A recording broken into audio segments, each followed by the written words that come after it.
ರಾಜಕೀಯ ಪಕ್ಷವನ್ನ ಕಟ್ಟಿ ದೆಹಲಿಯನ್ನ ಗೆಲ್ಲೋಕಾಗ್ಲಿಲ್ಲ ಅಂತಂದ್ರೆ ಏನು ಅನ್ನೋ ಪರಿಸ್ಥಿತಿ ಇತ್ತು. ಇದೀಗ ದೆಹಲಿಯ ಅಧಿಕಾರದ ಗದ್ದುಗೆಯನ್ನ 27 ವರ್ಷಗಳ ನಂತರ ಬಿಜೆಪಿ ಹಿಡಿತಾ ಇರುವಂತದ್ದು ದೇಶಾದ್ಯಂತ ಬಿಜೆಪಿ ಕಾರ್ಯಕರ್ತರಲ್ಲಿ ಒಂದು ಹೊಸ ಹುರುಪನ್ನ ತಂದಿದೆ.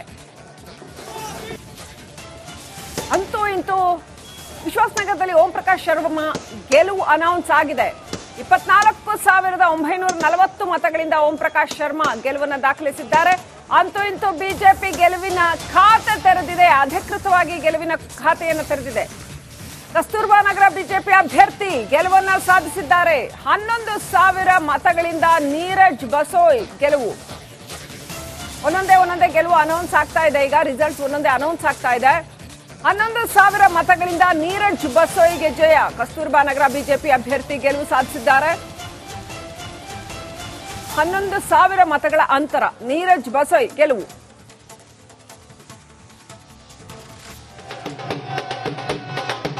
ಇನ್ನೇನು ಅರ್ಧ ಮುಕ್ಕಾಲು ಗಂಟೆಯಲ್ಲಿ ಬಹುಶಃ ಎಲ್ಲಾ ಕ್ಷೇತ್ರಗಳ ರಿಸಲ್ಟ್ ಅನೌನ್ಸ್ ಆಗುತ್ತೆ ಅಂತ ಅನ್ಸುತ್ತೆ. ಆಗ ಸಂಪೂರ್ಣ ಕ್ಲಿಯರ್ ಪಿಕ್ಚರ್ ಸಿಗುತ್ತೆ.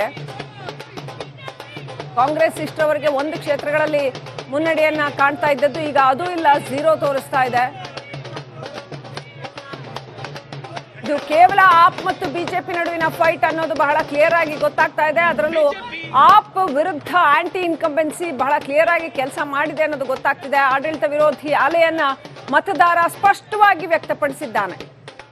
ಕ್ಲಿಯರ್ ಮ್ಯಾಂಡೇಟ್ ಅಂತಾನೆ ಹೇಳ್ಬೇಕು ಇದನ್ನ. ಯಾಕಂತಂದ್ರೆ 36, 37 anything around 40 is clear majority. ಹಾಗಾಗಿ ಸರಳ ಬಹುಮತವನ್ನ ಕೊಟ್ಟಿದ್ದಾನೆ ದೆಹಲಿಯ ಮತದಾರ ಬಿಜೆಪಿಗೆ. ಕಳೆದ 2 ಅವಧಿಯನ್ನ ಆಪ್ ಕೈಗೆ ಸಂಪೂರ್ಣವಾಗಿ ದೆಹಲಿಯನ್ನ ಬೆಳ್ಳಿ ತಟ್ಟೆಯಲ್ಲಿ ಇಟ್ಟು ಮತದಾರ ಆಪ್ ಕೈಗೆ ಕೊಟ್ಟಿದ್ದ. ಆದ್ರೆ ಅವ್ರು ಏನ್ ಮಾಡಿದ್ರು ಅನ್ನೋದನ್ನ ನೋಡಿದ್ರೆ, ಮೊದಲ ಅವಧಿಯಲ್ಲಿ ಬಹಳ ಜನಪ್ರಿಯ ಆಡಳಿತವನ್ನ ನೀಡಿದ್ರು. 2ನೇ ಅವಧಿಯಲ್ಲಿ ಸಾಕಷ್ಟು ಭ್ರಷ್ಟಾಚಾರದ ಆರೋಪಗಳು ಕೇಳಿಬಂದ್ವು. ಪ್ರಮುಖ ನಾಯಕರ ವಿರುದ್ಧವಾಗಿಯೇ ಭ್ರಷ್ಟಾಚಾರದ ಆರೋಪಗಳು ಕೇಳಿಬಂದ್ವು. ಹಾಗಾಗಿ ದೆಹಲಿಯ ಮತದಾರ ತನ್ನ ವಿರೋಧವನ್ನ, ಆಕ್ರೋಶವನ್ನ ಸ್ಪಷ್ಟವಾಗಿ ವ್ಯಕ್ತಪಡಿಸಿದ್ದಾನೆ. ಈ ಸಾರಿ ಲೋಕಸಭಾ ಚುನಾವಣೆಯಲ್ಲೂ ಕೂಡ ಬಿಜೆಪಿ ಕ್ಲೀನ್ ಸ್ವೀಪ್ ಮಾಡಿತ್ತು ಡೆಲ್ಲಿನಲ್ಲಿ.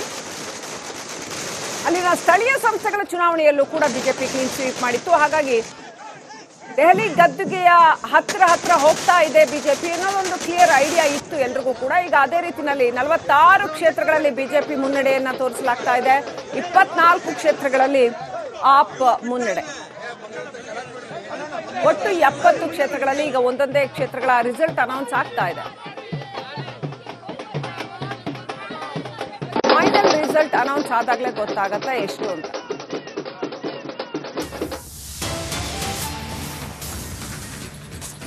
ಆಪ್ ಸಂಚಾಲಕ ಕೇಜ್ರಿವಾಲ್ಗೆ ಭಾರಿ ಹಿನ್ನಡೆ. 8ನೇ ಸುತ್ತಿನಲ್ಲೂ ಕೂಡ ಅರವಿಂದ್ ಕೇಜ್ರಿವಾಲ್ಗೆ ಹಿನ್ನಡೆ ಉಂಟಾಗಿದೆ. 2,000 ಮತಗಳಿಂದ ಕೇಜ್ರಿವಾಲ್ ಹಿನ್ನಡೆಯನ್ನು ಅನುಭವಿಸ್ತಾ ಇದ್ದಾರೆ. ಆಪ್ಗೆ ಫೇಸ್ ಇದೆ ಡೆಲ್ಲಿನಲ್ಲಿ, ಆದ್ರೆ ಬಿಜೆಪಿಗೆ ಫೇಸ್ ಇಲ್ಲ ಅನ್ನೋ ಟೀಕೆ ಕೇಳಿ ಬರ್ತಾ ಇತ್ತು. ಆದ್ರೆ ಆಪ್ನ face of the party Arvind Kejriwal ಅವರೇನೆ 2,000 ಮತಗಳಿಂದ ಹಿನ್ನಡೆಯನ್ನ ಅನುಭವಿಸ್ತಾ ಇದ್ದಾರೆ. 8ನೇ ಸುತ್ತಿನ ಮತ ಎಣಿಕೆ ನಡೆದಾಗಲೂ ಕೂಡ ಅರವಿಂದ್ ಕೇಜ್ರಿವಾಲ್ಗೆ ಹಿನ್ನಡೆ. ನೋಡಿ, ಭ್ರಷ್ಟಾಚಾರ ಮಾಡೋದಿಲ್ಲ ಅಂತ ಹೇಳ್ಕೊಂಡು ಬಂದು ಭ್ರಷ್ಟಾಚಾರದ ಆರೋಪ ಹೊತ್ತರೆ ಜನ ಸಹಿಸಿಕೊಳ್ಳೋದಿಲ್ಲ.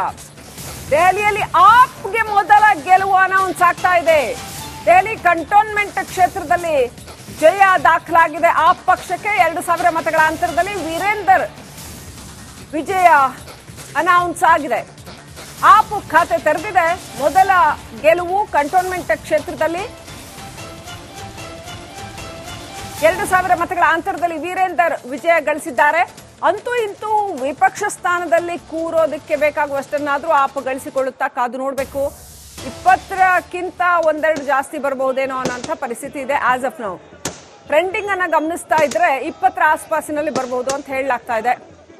ನೋಡ್ತಾ ಹೋಗೋಣ. ಈ ಒಂದೊಂದೇ ಕ್ಷೇತ್ರಗಳ ರಿಸಲ್ಟ್ ಅನೌನ್ಸ್ ಆಗ್ತಾ ಇದೆ.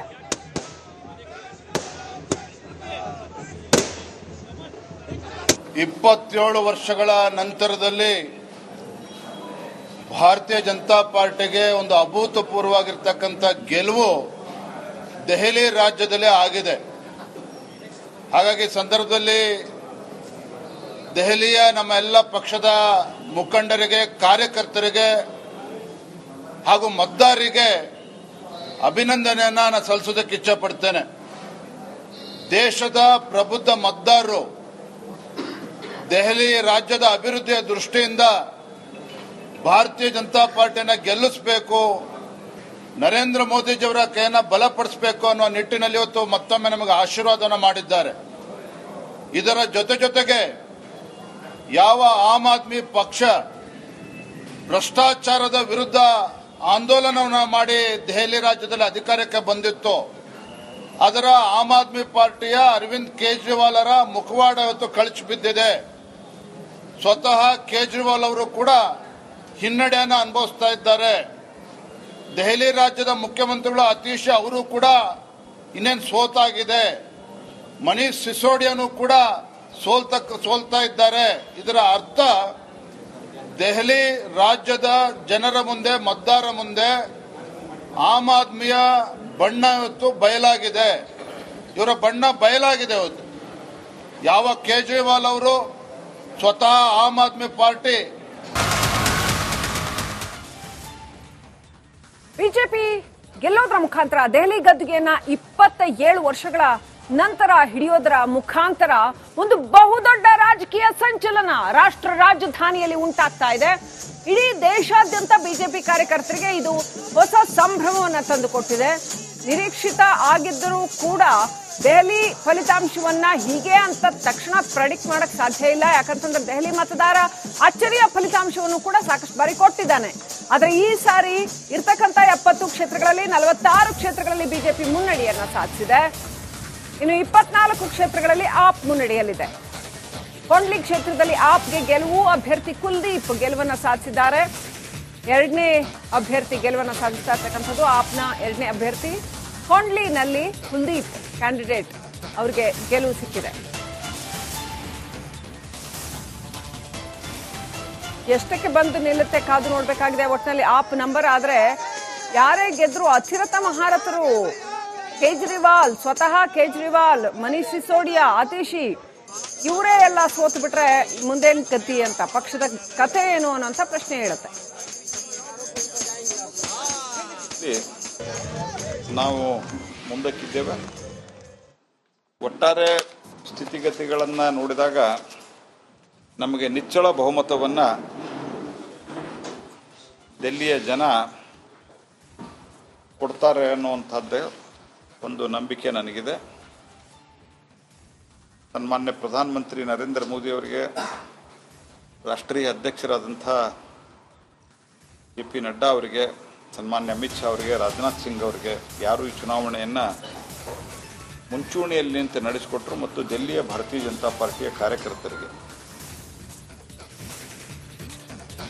ರೈಟ್. ಬಿಜೆಪಿಯ ತರ್ವಿಂದರ್ ಸಿಂಗ್ಗೆ ಗೆಲುವು. ಮನೀಶ್ ಸಿಸೋಡಿಯಾ 600 ಮತಗಳಿಂದ ಮನೀಶ್ ಸಿಸೋಡಿಯಾ ಸೋಲೊಪ್ಪಿದ್ದಾರೆ. ಮಾಜಿ DCM ಮನೀಶ್ ಸಿಸೋಡಿಯಾ ಸೋಲನ್ನ ಅನುಭವಿಸ್ತಾ ಇದ್ದಾರೆ ಜಂಗ್ಪುರ್ನಲ್ಲಿ. ಜಂಗ್ಪುರ್ ಬಹಳ ಕುತೂಹಲಕಾರಿ ಕದನಕಣ ಆಗಿತ್ತು. ಮನೀಶ್ ಸಿಸೋಡಿಯಾ ಕಥೆ ಏನಾಗುತ್ತೆ ಅಂತ. ಬಿಜೆಪಿಯ ತರ್ವಿಂದರ್ ಸಿಂಗ್ ಗೆಲುವನ್ನ ಸಾಧಿಸಿದ್ದಾರೆ. ಮಾಜಿ DCM ಮನೀಶ್ ಸಿಸೋಡಿಯಾ 600 ಮತಗಳಿಂದ ಸೋಲಪ್ಪಿದ್ದಾರೆ. ನಾನೀಗಾಗಲೇ ಹೇಳ್ತಾ ಇದ್ದೆ, ಈ ರೀತಿ ಮುಖಂಡರುಗಳೇ, ಪ್ರಮುಖ ಸಾಲಿನ ಮೊದಲ ಸಾಲಿನ ಮುಖಂಡರುಗಳೇ ಸೋಲನ್ನೊಪ್ತಾ ಇರುವಂತದ್ದು ಸಾರಾಸಗಟ್ಟಾಗಿ ಮತದಾರ ಆಪ್ ಪಕ್ಷವನ್ನ ತಿರಸ್ಕರಿಸ್ತಾ ಇದ್ದಾನ ಅನ್ನುವಂತ ಪ್ರಶ್ನೆಯನ್ನ ಹುಟ್ಟು ಹಾಕಿದೆ ಅಂತ. ಸೊ ಮನೀಶ್ ಸಿಸೋಡಿಯಾ 600 ಮತಗಳ ಅಂತರದಿಂದ ಸೋತಿದ್ದಾರೆ. ಅರವಿಂದ್ ಕೇಜ್ರಿವಾಲ್ಗೂ ಕೂಡ ಇದೀಗ ಸೋಲಿನ ಭೀತಿ ಕಾಡ್ತಾ ಇದೆ. ಇನ್ನು 3 ರೌಂಡ್ ಬಾಕಿ ಇದೆ. ಅರವಿಂದ್ ಕೇಜ್ರಿವಾಲ್ ಒಂದು ವೇಳೆ ಏನಾದ್ರೂ ಸೋತ್ರೆ ಆಪ್ಗೆ ಬಹುದೊಡ್ಡ ಮುಖಭಂಗ. ಬಿಜೆಪಿಯ ಪರಮೇಶ್ ಶರ್ಮಾ ಏನಾದ್ರೂ ಗೆದ್ರೆ ಖಂಡಿತವಾಗ್ಲೂ ಇದು ಅರವಿಂದ್ ಕೇಜ್ರಿವಾಲ್ಗೆ ಬಹುದೊಡ್ಡ ಮುಖಭಂಗ. ಇನ್ನು ಕೇವಲ 3 ರೌಂಡ್ ಬಾಕಿ ಇದೆ. 2000 ಮತಗಳ ಹಿನ್ನಡೆಯನ್ನ ಅನುಭವಿಸ್ತಾ ಇದ್ದಾರೆ ಅರವಿಂದ್ ಕೇಜ್ರಿವಾಲ್. ಏನಾಗತ್ತೆ ಅಂತ ಕುತೂಹಲ ಗೆರೆಗೆದ್ರಿದೆ. ಇಲ್ಲಿ ಶೀಲಾ ದೀಕ್ಷಿತ್ ಅವರ ಪುತ್ರ ಸಂದೀಪ್ ದೀಕ್ಷಿತ್ ಹಾಗೂ ಪರಮೇಶ್ ಶರ್ಮಾ ಮತ್ತು ಅರವಿಂದ್ ಕೇಜ್ರಿವಾಲ್